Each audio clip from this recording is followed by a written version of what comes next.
Dear students, how are you? In the last video, I taught you the use of some models may, might, shall, and will. And in this video, I am going to teach you some more models. And here is the use of should. So you have to be very careful while studying the use of modals because they are very necessary for a student to develop his hold on this language. And here I am going to tell you the use of should. Okay, so be attentive. Should is used to convey the sense of advice or moral duty. देखिए, ये बात लगभग लोगों को मालूम होती है कि शुड का यूज एडवाइस और मॉरल ड्यूटी के सेंस को कन्वे करता है। ठीक है, लेकिन एक चीज आपको समझनी पड़ेगी कि मॉरल ड्यूटी और एडवाइस में क्या डिफरेंस है। जरा देखिए example, he should be very careful about his enemies. उसको अपने एनिमीज के बारे में बहुत केयरफुल रहना चाहिए। तो ये उसको एडवाइस है, ये जिस आदमी को एडवाइस दी जा रही है उसको फॉलो करना है। और moral duty is general. Moral duty is the duty that has to be done by everybody. Now see the next example, we should always be ready to serve our country. हमें अपने country को सर्व करने के लिए ready रहना चाहिए। तो it is not the duty of a single person, it is not the duty of a single citizen of the country, rather it is the duty of all of us. So it has become a moral duty here. Okay, next use, should is used in adverb clause of purpose beginning with last. Beginning with last, this is the term that you have to keep in your mind. Last, इसका use देखिए ICSC और ISC students के लिए बहुत important है, क्योंकि ISC और ICSC students के लिए एग्जामिनेशन में जो ट्रांसफॉर्मेशन आता है वो कंट्रोल टाइप होता है। और कंट्रोल टाइप ट्रांसफॉर्मेशन में कभी कभी इंस्ट्रक्शन आता है use lest. So we have to know two things about lest. Lest is a negative term, lest is a conjunction, and lest is always followed by should. तो अब एक बात और है, मैंने जब मे का आपको यूज टीच किया तो तब भी मैंने एडवर्ब क्लॉज ऑफ पर्पस की बात की थी। वो एडवर्ब क्लॉज ऑफ पर्पस थी सो दैट या इन ऑर्डर दैट से स्टार्ट होने वाली। लेकिन इसमें भी डिफरेंस है। देखिए दो तरीके के पर्पस होते हैं। एक पर्पस होता है आपका जिसको हम कहते हैं achieving purpose, you want to achieve something and therefore you are doing some action. So with that purpose you are doing some action. So वो पर्पस जो है वो सो दैट की क्लॉज दिखाती है, उसमें मे या माइट का यूज कंपल्सरी होता है। और लेस्ट का जो पर्पस होता है इसको हम कहते हैं escaping purpose. You are trying to escape something dangerous, something harmful. तो किसी हार्मफुल सिचुएशन या किसी डेंजरस सिचुएशन से एस्केप करने के लिए उस पर्पस से जब कोई आप एक्शन करते हैं तो इस पर्पस को शो करने के लिए लेस्ट की क्लॉज होनी चाहिए। और लेस्ट अपने आप में नेगेटिव होता है। जरा एग्जांपल देखेंगे आप, वॉक केयरफुली, केयरफुली वॉक करिए। और ये एक्शन क्यों करिए? क्योंकि आपको एक डेंजरस सिचुएशन से एस्केप करना है। वो डेंजरस सिचुएशन क्या है? Lest you should fall down, lest you should fall down. So कहीं ऐसा ना हो कि आप फॉल डाउन कर जाएं, आप गिर जाएं। तो ये एक डेंजरस सिचुएशन है जिससे एस्केप करने के लिए एक्शन क्या की गई? Walk carefully. Okay, so in this way we have to take care of each and every rule, and we should try our best to apply these rules in our conversation, in our writing. Should is used as the past tense of shall in indirect speech. देखो एक should क्या होता है कि जो indirect speeches में क्या होता है कि एक पोर्शन आपका इन्वर्टेड कॉमा के अंदर होता है। जैसे ये देखिए, आप नीचे देख रहे सेंटेंस देख रहे होंगे, ये सेंटेंस इन्वर्टेड कॉमा के अंदर है, इसको हम कहते हैं रिपोर्टेड स्पीच। और ये जो होता है ये पार्ट, इसको हम कहते हैं रिपोर्टिंग स्पीच। रिपोर्टिंग स्पीच के अंदर जो ये वर्ब है सैड, इसको हम कहते हैं रिपोर्टिंग वर्ब। ओके, तो ये रिपोर्टिंग वर्ब होगी। अब ये रिपोर्टिंग वर्ब है पास्ट टेंस की। तो रूल ये होता है कि अगर रिपोर्टिंग वर्ब हमारी पास्ट टेंस की हो तो रिपोर्टेड स्पीच जो है इसको जब हम कनेक्ट करेंगे इससे तो फिर हमको टेंस चेंज करना पड़ता है। तो शैल का पास्ट टेंस होता है शुड। तो जब हम इसको कनेक्ट करते हैं, रिपोर्ट करते हैं, तो रिपोर्ट करते वक्त हमें शैल को शुड के फॉर्म में लिखना पड़ता है। तो ये एक as a past tense of shall हम शुड का यूज करते हैं। जैसे they said we shall never go against the laws of the state. Okay, so they said that they should never go against the laws of the state. Okay, सो इस तरीके से हमें should का use शैल के past tense की तरह भी करना पड़ता है। नेक्स्ट यूज देखिए, should is used to express the sense of presumption about future। देखिए presumption किसको कहते हैं, इन हिंदी हम presumption कहते हैं अनुमान को, जो हम अनुमान लगाते हैं कि इस वक्त ऐसा होगा या इस वक्त वैसा होगा या ये सिचुएशन बनेगी, हम जो अनुमान लगाते हैं presumption। तो presumption about future, देखिए एक हम प्रेजेंट के बारे में नहीं, ये फ्यूचर के बारे में presumption होता है कि ऐसा होगा वैसा होगा, आगे चल के ऐसा होना चाहिए, ऐसा होना चाहिए, हमारा आइडिया ऐसा है, हमारा अनुमान ऐसा है। तो ये बातें बताने के लिए हमें शुड का यूज करना होता है। This presumption is based on the study of the present situation. एक बड़ी इंपॉर्टेंट बात इसमें क्या है कि जो ये प्रिजम्पशन होता है, जो शुड से आप जिस प्रिजम्पशन को शो करते हैं या कन्वे करते हैं, वो प्रिजम्पशन प्रेजेंट सिचुएशन की स्टडी पर बेस्ड होता है। जरा बड़ा फाइन एग्जांपल है, नीचे जरा देखिए, he has been practising for a long time, वो लंबे टाइम से प्रैक्टिस करता आ रहा है, ठीक है, ये प्रेजेंट सिचुएशन है। I think he should be the winner in the coming competition। मैं समझता हूं कि उसे आने वाली कंपटीशन में विनर होना चाहिए। तो ये अनुमान जो हमने लगाया है कि उसे विनर होना चाहिए, ये अनुमान किस पर बेस्ड है, इस स्टडी ऑफ प्रेजेंट सिचुएशन पर। we studied the present situation very carefully and then we had the presumption that according to my opinion or according to our opinion he should be the winner in the coming competition। so इस तरीके से हम presumption जो future का है, जैसे मैं कहूं कि now Indian team has scored 200 runs, it should win the match, it should win the match.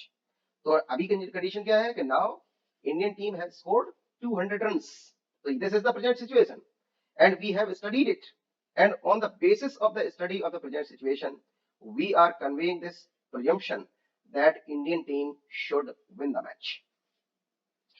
Now ought का यूज देखिए, अब देखिए ought और should दोनों ही एक जैसे होते हैं, दोनों का फंक्शन भी सेम है, इसीलिए देखिए मैंने क्या लिखा हुआ है, like should ought is also used to convey the sense of advice and moral duty। फिर आप कहेंगे जब दोनों एक जैसे हैं तो फिर इनमें फर्क क्या है या इनमें डिफरेंस क्या है, तो देखिए डिफरेंस सीधा सीधा है। एक तो ये है कि ought हमारा ऑब्सोलीट है, now it is not in practice. हम बुक्स के टेक्स्ट में ought को देखते हैं, हम ought का यूज नहीं करते, क्योंकि हमारे लिए कंफर्टेबल नहीं है। गलत नहीं होता है, शुड जहां यूज करते हैं वहां ought हम यूज कर सकते हैं फ्रीली, और जिन लोगों को इंग्लिश लैंग्वेज पर कमांड होता है, जिनको इंग्लिश लैंग्वेज अच्छे से आती है तो वो यूज करते हैं। लेकिन जिनको थोड़ी कम इंग्लिश लैंग्वेज आती है, जिनको इंग्लिश पर कमांड जिनका कम होता है, वो ought से थोड़े बचते हैं, वो ought का यूज नहीं करते, वो शुड का यूज ही करते हैं। तो एक तो बात ये हो गई कि ये ऑब्सोलीट है और शुड हमारा मॉडर्न है। दूसरी चीज क्या है कि आपको शायद आप में से बहुत सारे लोगों को ये चीज मालूम नहीं होगी कि जितनी भी मॉडल्स हैं, उन मॉडल्स के बाद जो हमें वर्ब का फर्स्ट फॉर्म मिलता है, वो वर्ब का फर्स्ट फॉर्म है क्या। एक्चुअली ये वर्ब का फर्स्ट फॉर्म इन्फिनिटिव होता है, और इन्फिनिटिव ओरिजिनली क्या है, ओरिजिनली ये टू प्लस वर्ब का फर्स्ट फॉर्म होता है, इसको हम कहते हैं ये कंप्लीट इन्फिनिटिव होता है, और इसको हम फुल इन्फिनिटिव का नाम देते हैं कि ये फुल इन्फिनिटिव है। अगर हम टू को हटा करके यूज करते हैं तो उसको हम कहते हैं बेयर इन्फिनिटिव। तो अब बात सीधी सी समझ में आ सकती है कि कुछ मॉडल्स हमारी ऐसी हैं कि जो जिनके बाद में हम बेयर इन्फिनिटिव का यूज करते हैं, और कुछ मॉडल्स ऐसी हैं जिनके बाद फुल इन्फिनिटिव आता है। तो एक शुड और ought में बड़ा डिफरेंस ये भी है कि शुड के बाद जो इन्फिनिटिव आता है वो बेयर होता है, विदाउट टू होता है, और जो ought के बाद इन्फिनिटिव आता है वो फुल इन्फिनिटिव होता है। ये भी आईसीएससी के एग्जाम्स में इस तरीके के काफी क्वेश्चंस आते हैं। वो ये चेक करने की कोशिश करते हैं कि स्टूडेंट्स को ये बात पता है कि नहीं है कि ought के बाद जो वर्ब आएगी वो टू लगा करके आएगी, वो फुल इन्फिनिटिव होगी। तो उन्होंने एक शुड का सेंटेंस दे दिया और कहा use ought instead of should. तो जिनको नहीं मालूम होता है वो सीधे शुड को रिप्लेस किया, वहां ought लगा दिया, लेकिन they don't take care that they have to use to after ought। लेकिन एक और बात बता दें कि ought टू जो लोग बोलते हैं ought टू का यूज, तो टू को ought के साथ अटैच करके नहीं बोलना चाहिए, क्योंकि ought ही केवल मॉडल है। जो टू है वो इस इन्फिनिटिव का पार्ट होता है, ये टू है, ये इस मेंड का पार्ट, टू मेंड, ये फुल इन्फिनिटिव है। चलिए देखते हैं, we ought to respect our elders, हमें अपने एल्डर्स की रिस्पेक्ट करनी चाहिए। तो ये केवल एक आदमी को नहीं करना है, this is the duty of all of us, और इसीलिए इसको हम कहते हैं मॉरल ड्यूटी। अगर किसी एक पर्सन जिससे बोला जा रहा है उसको इस बात को फॉलो करना होता है तो हम कह सकते थे कि ये एडवाइस है, लेकिन ये एडवाइस नहीं है, क्योंकि इसमें बहुत सारे लोग शामिल हैं, हम सबको ऐसा करना है तो जब ये हम सब पर एप्लीकेबल है तो इसलिए हम इसको कहेंगे कि ये एक मॉरल ड्यूटी है। नेक्स्ट यूज देखिए, like should, ought is also used to express the sense of presumption about future. जैसे अभी मैंने आपको शुड में दिखाया था कि वो फ्यूचर के प्रिजम्पशन के लिए आता है, तो वैसे ही ought का यूज भी फ्यूचर के प्रिजम्पशन के लिए होता है। केवल डिफरेंस यही है कि इसके बाद में फुल इन्फिनिटिव आएगा और शुड के बाद में बेयर इन्फिनिटिव आएगा। This presumption is based on the study of the present situation. For example, till now India has scored 200 runs. The same example that I told you in the use of should has come here. And till now, India has scored 200 runs. Therefore, I think India ought to win the match. Ought to win the match. We can also say India should win the match. एक मैंने यहाँ note भी दिया हुआ है, इस note को भी आप स्टडी कर सकते हैं। Note, should and ought are the same. Ought is obsolete, whereas should is modern. Moreover, should is followed by a bare infinitive, and bare infinitive means infinitive without to, whereas ought is followed by a full infinitive, means infinitive without to, sorry, infinitive with to. ये जो bare infinitive है ये infinitive without to, and full infinitive is infinitive with to. For example, he should beg pardon of his boss. तो should के बाद में ये bag आया है, यहाँ टू का यूज नहीं है। Same sentence can be written, he ought to beg pardon of his boss. So यहाँ ऑट के बाद हमें टू बैग का यूज करना पड़ा। तो ये आपका फुल इन्फिनिटिव। आगे देखिए, हम एक चीज जो बहुत ज्यादा हमारे सामने आती है बुक्स वगैरह में, न्यूज़पेपर्स में, वो आती है कहीं कहीं क्या होता है, शुड हैव के साथ में थर्ड फॉर्म का यूज होता है, कहीं ऑट टू हैव के साथ में थर्ड फॉर्म का यूज होता है। तो ये क्या है, इसका यूज हम कैसे करते हैं? एक्चुअली मैं आपको बता दूं, शुड हैव या ऑट टू हैव के साथ में थर्ड फॉर्म का यूज होता है अनयूज्ड एडवाइस के सेंस को कन्वे करने के लिए। अब ये अनयूज्ड एडवाइस क्या है?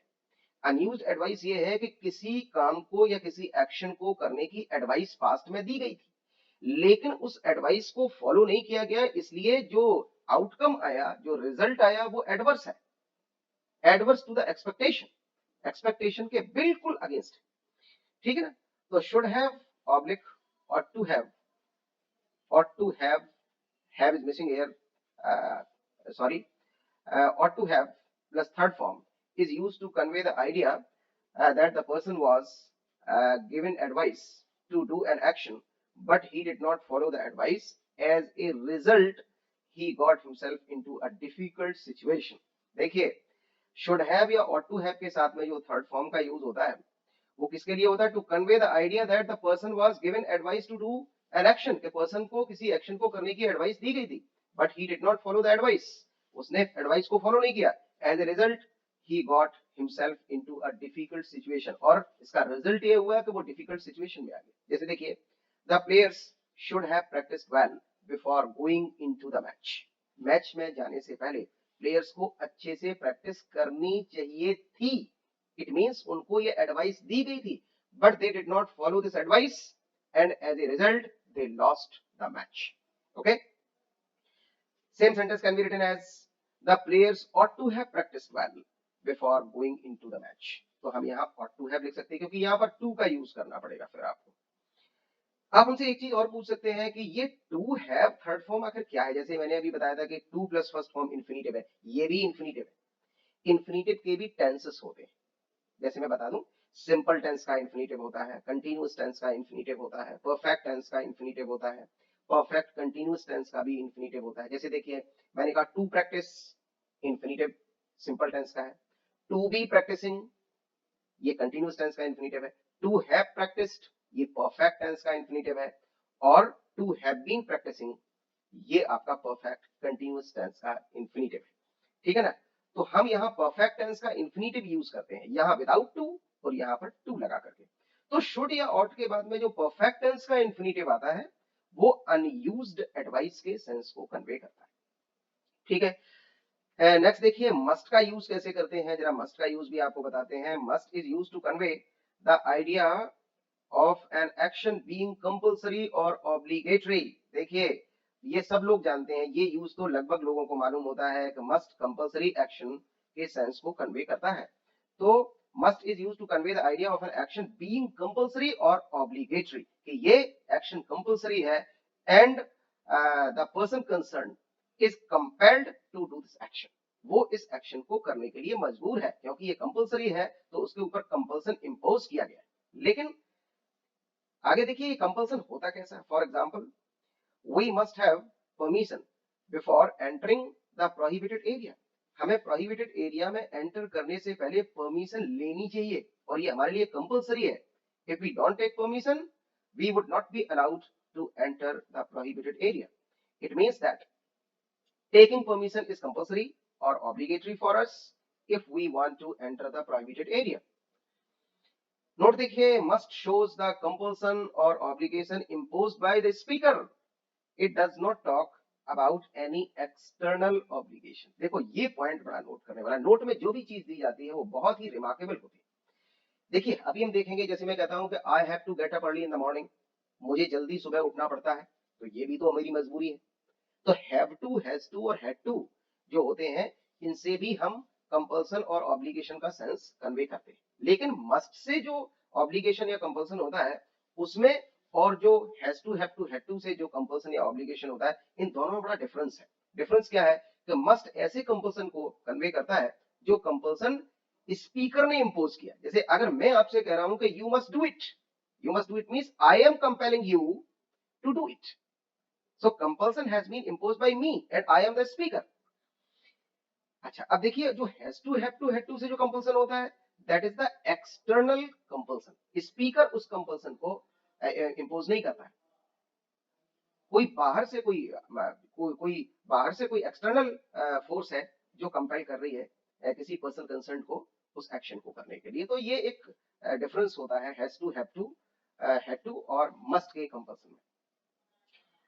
जरा देखिए मस्ट का और यूज क्या है। Must is used to estimate the present situation and this estimation is supposed to be very close to the reality. देखिए अभी हमने आपसे कहा था शुड से हम प्रिजम्पशन का सेंस देते हैं, अनुमान का सेंस, ठीक है ना। यहां हमने क्या किया, use to estimate the present situation. जो प्रेजेंट सिचुएशन है उसका एस्टिमेट, उसको एस्टिमेट करना, उसका एस्टिमेशन करना, तो उसका अनुमान लगाना। देखिए एक फ्यूचर का प्रिजम्पशन है, एक प्रेजेंट सिचुएशन का एस्टिमेशन है कि प्रेजेंट सिचुएशन कैसी होगी, ये भी हम अंदाजा लगाते हैं। जरा देखिए मैं बता रहा हूं आपने इसमें, this estimation is supposed to be very close to reality. और ये जो एस्टिमेशन आप प्रेजेंट करते हैं, ये जो अनुमान आप प्रेजेंट के बारे में जो आप अनुमान प्रेजेंट करते हैं, वो ऐसा माना जाता है कि काफी हद तक सही होने वाला है। तो देखिए एग्जाम्पल क्या है, my father must be at home now, मेरे पिताजी अभी घर पर होंगे। तो हमने ये जो अनुमान लगाया है, जो हमारा ये एस्टिमेशन है प्रेजेंट सिचुएशन का, ऐसा माना जाता है कि मुझे कहीं ना कहीं से कोई ना कोई खबर होगी, मुझे मालूम होगा, और इसीलिए, या मुझे ये पता है कि my father is busy at his office from 7 a.m. to 2 p.m. and after 2 p.m. he comes back home and therefore now I estimate that my father must be at home now. So हम इस तरीके से अनुमान लगाते हैं, क्योंकि ये अनुमान जो होता है प्रेजेंट सिचुएशन के बारे में, तो मेरे फादर इस समय घर पर होंगे, इस समय घर पर होंगे, यानी हम फ्यूचर की बात नहीं कर रहे हैं, हम प्रेजेंट की बात कर रहे हैं। She must be sleeping now, वो अभी सो रही होगी। देखो अभी मैंने बताया था ना कि इंफिनिटिव के टेंसेस होते हैं, कि देखिए जैसे मस्ट के साथ में ये बी आया फर्स्ट फॉर्म, तो यहाँ टू तो आता नहीं है मस्ट के बाद में, तो ये बेयर इंफिनिटिव है। ये एक्चुअली इंफिनिटिव क्या है, टू बी, लेकिन यहाँ टू यूज नहीं हुआ है, तो केवल बी यूज हुआ है। फिर यहाँ देखिए ये क्या है, to be plus ING form, यानी ये कंटिन्यूअस टेंस का इंफिनिटिव है। तो यही अनुमान जब आपको सिंपल टेंस में देना होता है तो आप सिंपल टेंस का इंफिनिटिव यूज करते हैं। कंटिन्यूअस टेंस में कि ये हमारा ये एस्टिमेशन है कि ये एक्शन अभी चल रही होगी, ये अगर हमको अनुमान देना है तो हम कंटिन्यूअस टेंस का इंफिनिटिव यूज करते हैं। अगर हम ये अनुमान लगाते हैं कि ये एक्शन कंप्लीट हो गई होगी तो परफेक्ट टेंस का इंफिनिटिव लगाते हैं। ये actually to have third form होना चाहिए, लेकिन टू यूज नहीं होता मस्ट के बाद में, इसलिए यहाँ हैव थर्ड फॉर्म हो गया। तो क्या करेंगे, she must be sleeping now, वो अभी सो रही होगी, क्योंकि हमको मालूम है कि वो since morning till now she has been working very hard and she must be very tired and therefore she must be sleeping now, इसलिए वो थक गई होगी और अभी सो रही होगी। तो मैंने जो प्रीवियस स्टडी है उसकी वो हमारे पास है, और इसीलिए हमारा जो एस्टिमेशन है that is very close to reality. He must have left for his office, अब तक वो ऑफिस के लिए निकल चुका होगा, ठीक है, निकल चुका होगा, ये काम हो चुका होगा, हमारा ये अनुमान है, क्योंकि हमें मालूम है कि वो कितने टाइम ऑफिस के लिए निकलता है और वो टाइम ओवर हो गया है, इसलिए हमारा जो एस्टिमेशन है that is very close to reality. They must have been playing they must have been praying to God since morning, वो सुबह से ही गॉड की प्रेयर कर रहे होंगे, क्योंकि हमको मालूम है कि वो early in the morning prayer करना स्टार्ट कर देते हैं and then they keep on praying to God for a long time and therefore my estimation of this present situation is very close to reality. So ये क्या है, perfect continuous tense का infinitive है, ये actually infinitive क्या है, to have been ing form होना चाहिए, to have been plus ing form of the verb होना चाहिए, लेकिन to use नहीं होता, इसलिए must के साथ में have been and ing form. So ये infinitive के भी tenses होते हैं और हमें इन tenses को जानना बहुत जरूरी होता है। अब जरा देखिए must not क्या है। जैसे मैंने कैन नॉट में एक चीज बताई थी, जब मैंने कैन का यूज पिछले वीडियोस में दिया है तो उसमें मैंने ये बताया कि कैन नॉट का यूज प्रोहिबिशन के लिए होता है, लेकिन प्रोहिबिशन है क्या, कैन नॉट हमेशा प्रोहिबिशन नहीं देता है, वो जब कभी भी इस सेंस को दे रहा हो कि जो परमिशन होनी चाहिए उसका एब्सेंस है, तो परमिशन के एब्सेंस को जब वो कन्वे करता है वही प्रोहिबिशन होता है, ठीक है। तो एक तो प्रोहिबिशन का सेंस कन्वे होता है कैन नॉट से, एक होता है मस्ट नॉट से, तो मस्ट नॉट से भी हम प्रोहिबिशन का सेंस देते हैं। जैसे देखिए must not is used to prohibit someone from doing an action, किसी एक्शन को करने से रोकने के लिए, किसी पर्सन को आपको रोकना है कुछ एक्शन करने से, तो फिर आप मस्ट नॉट का यूज करते हैं। तो देखिए क्या है, you must not interfere in my business dealings, आपको मेरी बिजनेस डीलिंग्स में इंटरफियर नहीं करना चाहिए। You must not he must not enter my room without my permission, मेरी परमिशन के बिना उसको रूम में एंटर नहीं करना चाहिए। तो ये आप आपका कहना ये है कि उसको ये काम नहीं करना चाहिए, यानी उसके लिए इस काम को ना करना कंपलसरी है, यानी स्पीकर किसी के ऊपर किसी काम को न करने की जो कंपल्सन है उसको इम्पोज कर रहा है, तो किसी को करने की कंपल्सन इम्पोज कर सकता है, किसी को न करने की कंपल्सन भी इम्पोज कर सकता है, तो न करने का जो कंपल्सन इम्पोज होता है उसी को हम कहते हैं prohibition. Thank you students, I will deal with the other models in the coming videos, so be connected, stay connected, and if you have really liked the video, push the like button and subscribe my channel. Thank you very much.